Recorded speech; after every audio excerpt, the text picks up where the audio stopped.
Bakersfield Beach. The rapper XXX Tentacion has been shot, apparently targeted while shopping for a motorcycle. Now on to one of our other big stories. The king of pop has died.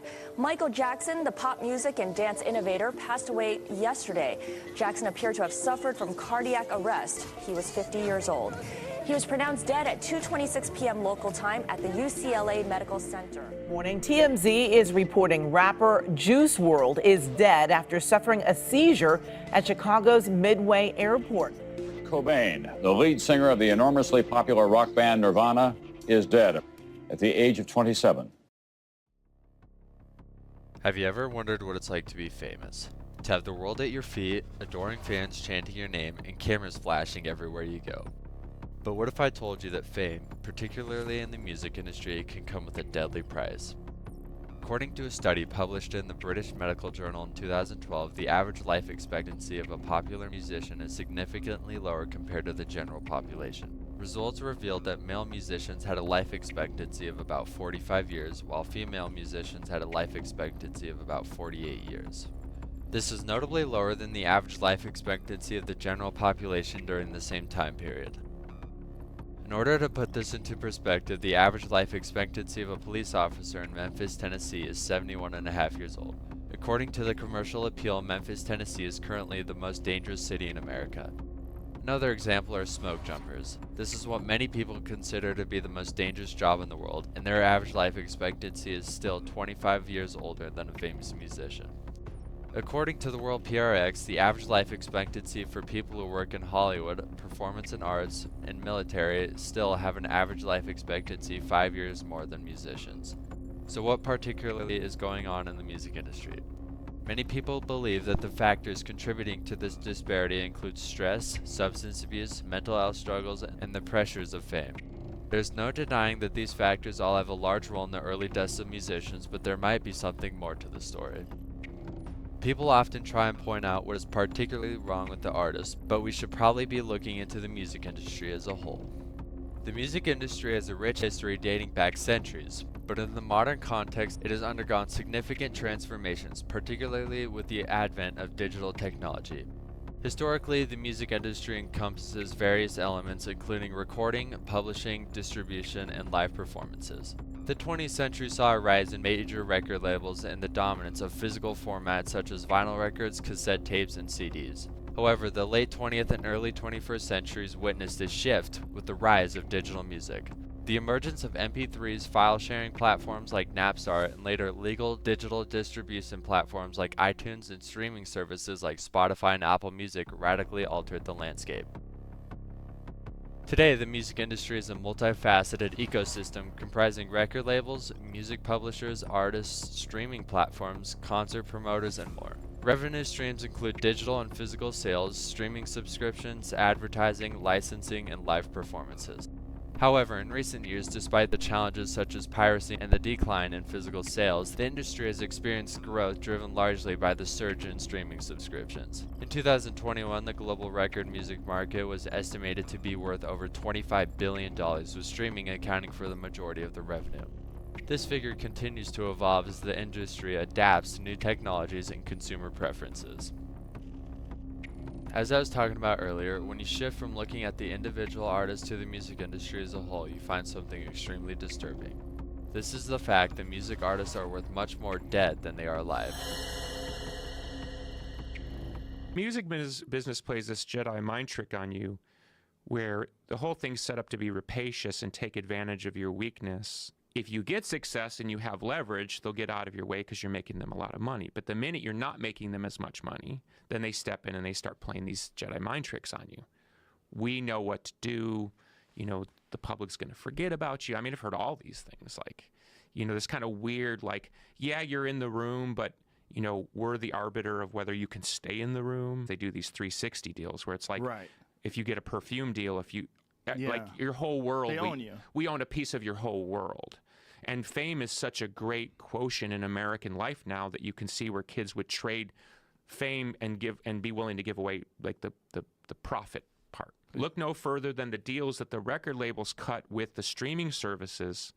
They got into ownership equity deals with the streaming services, in an arrangement for them to have an equity position, they agreed to very low rates for the artist's music. But as Spotify and the other streaming services raise up in their equity position, the labels benefit.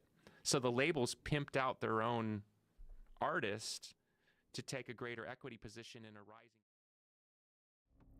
Musicians spend most of their life trying to be remembered as someone who changed the music industry as a whole with their outstanding talent. In other words, they're trying to become a music legend.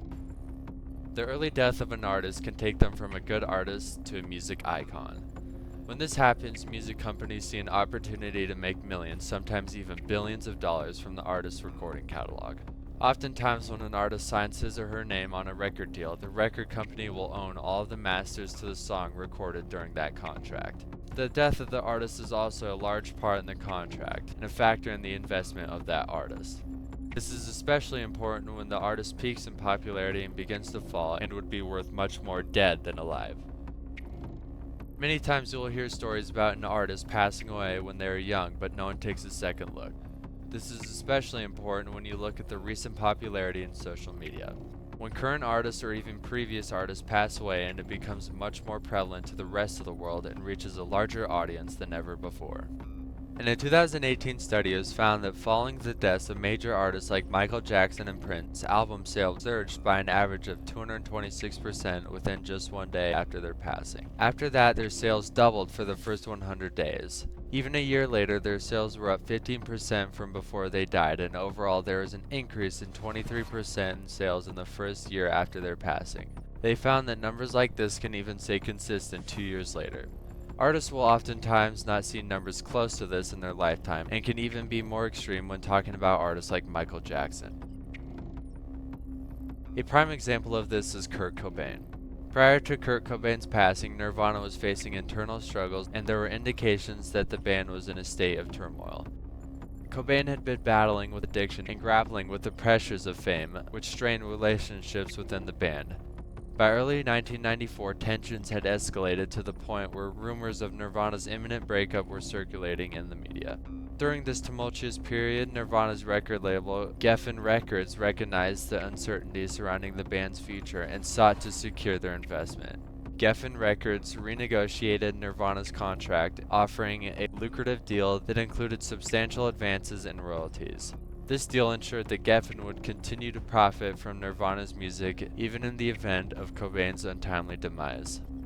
By securing Nirvana's contract before Cobain's passing, Geffen Records positioned themselves to capitalize on the surge in demands for Nirvana's music following his death. This strategic maneuver, combined with the enduring appeal of Nirvana's music and Cobain's iconic status, contributed to the success and increased record sales that followed. In this context, Cobain's passing not only elevated his status to that of a tragic rock legend, but also became a catalyst for financial gain, as the renewed interest in Nirvana's music translated into substantial profits for the band's record label and estate. Their latest album, In Utero, saw renewed interest from fans, leading to an increase in sale in the months and years following his death. Thus, while Cobain's death marked the end of an era for Nirvana and the music world at large, it also served as a catalyst commercial success, ensuring that his legacy would endure for years to come. This clause that was put into Kurt Cobain's contract is a standard practice and is rare to be left out. This clause allows record companies to cash in even more money after the artist's passing. This is called the death clause. According to StaticLiveMag.com, the death clause, in its essence, allows a record label to secure life insurance on an artist. This insurance often amounts to several times the artist's potential earnings. They later wrote in this article, if an artist fails to perform or pay back advances, the artist becomes more profitable dead.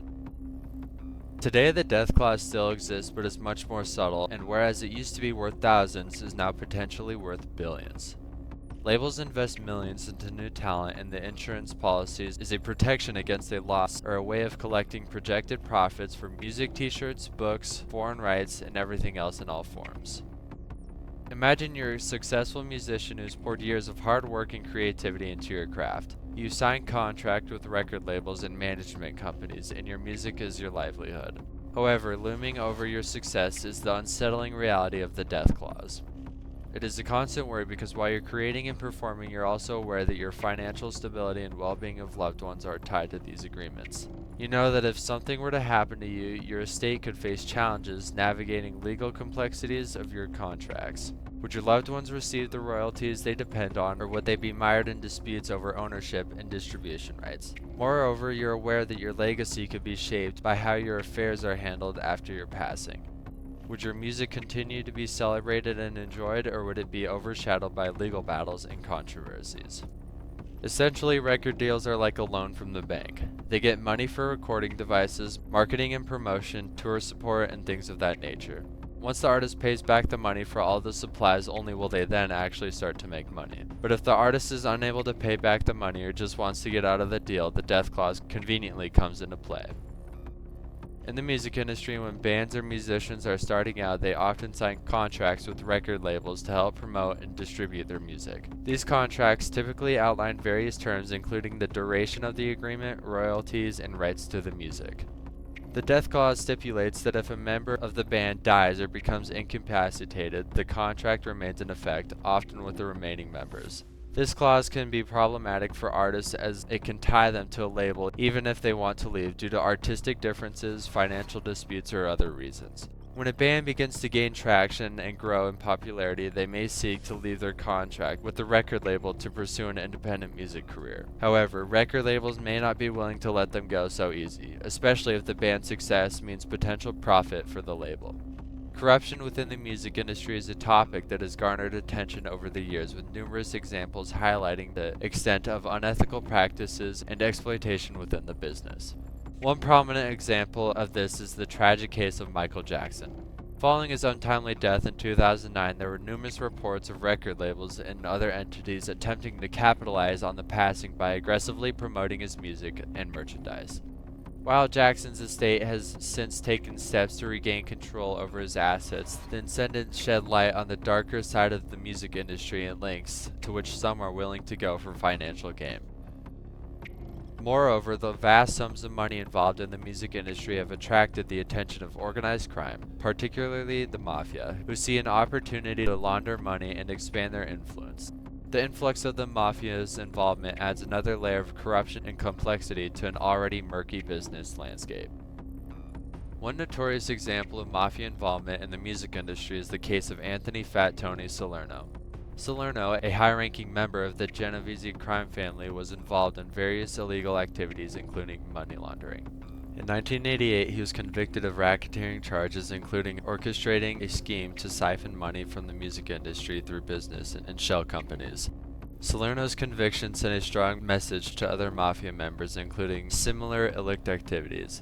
However, the subsequent ability of the U.S. government to tax illegal income further incentivized mafia involvement in legitimate industries such as the music business, with the potential for significant profits and relatively low risk compared to traditional criminal enterprises. Many mafia members saw the music industry as an attractive opportunity for money laundering and illicit financial activities.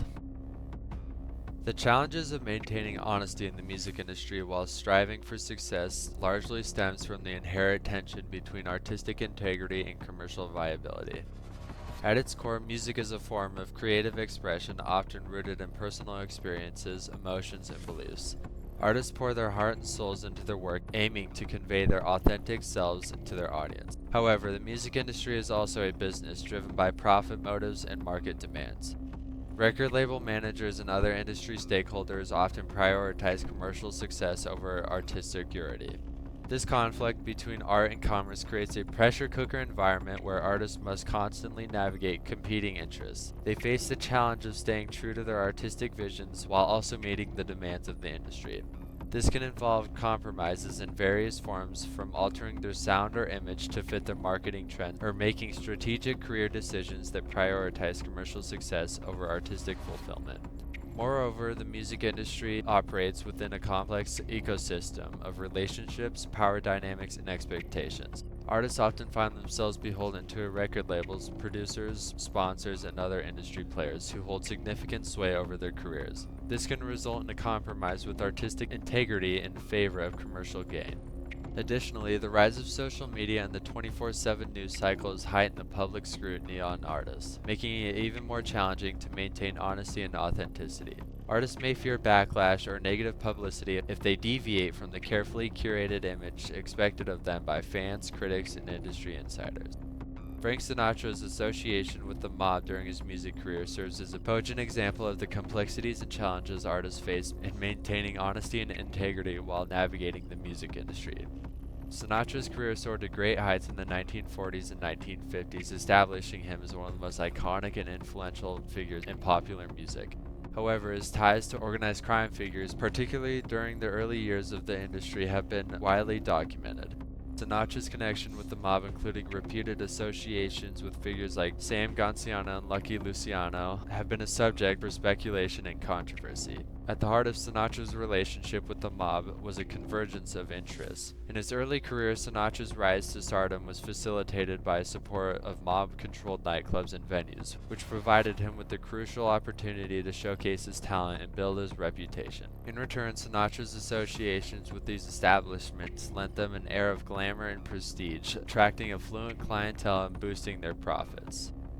However, Sinatra's ties to the mob also came with strings attached. He was reportedly pressured to perform in venues and events connected to organized crime, sometimes against his will. Additionally, Sinatra's relationship with mob figures allegedly extended beyond more business transactions, with rumors of his involvement in various illicit activities including gambling and influence peddling. Sinatra's association with the mob highlights the moral dilemmas and compromises artists may face in pursuit of success in the music industry. While Sinatra's undoubtedly possessed immense talent and charisma, his early career was undoubtedly intertwined with a shadowy underworld of crime and corruption. Moreover, Sinatra's experience underscores the power dynamics at play in the music industry. Sinatra's willingness to align himself with the mob, whether out of necessity or opportunism, reflects the pressure artists may face to prioritize commercial success over ethical considerations. While it is undeniable that other industries such as the acting industry and journalism are all corrupt, none of them are as corrupt as the music industry. To understand why the music industry is often viewed as particularly corrupt, it is important to delve into the unique dynamics and structures within it. One significant factor contributing to the perceived corruption within the music industry is its history and evolution. Historically, the music industry has been dominated by powerful record labels, which have often exerted significant control over artists' careers and earnings. This control has sometimes led to exploitative practices such as unfair contracts, underpayment of royalties, and manipulation of artists' creative output. Additionally, the rise of digital streaming platforms has introduced new complexities and challenges. While these platforms offer artists unprecedented access to global audiences, they have also created new opportunities for exploitation. Furthermore, the intense competition within the music industry can foster unethical behaviors in an environment where success is often equated with fame and fortune. There can be a pressure to cut corners and compromise one's principles to achieve success. This pressure can manifest various forms, including payola, the practice of paying for airplay, bribery, and nepotism. Moreover, the blurred lines between art and commerce in the music industry can exacerbate the issues of corruption. While music is undoubtedly a form of artistic expression, it is also a multi-billion-dollar business.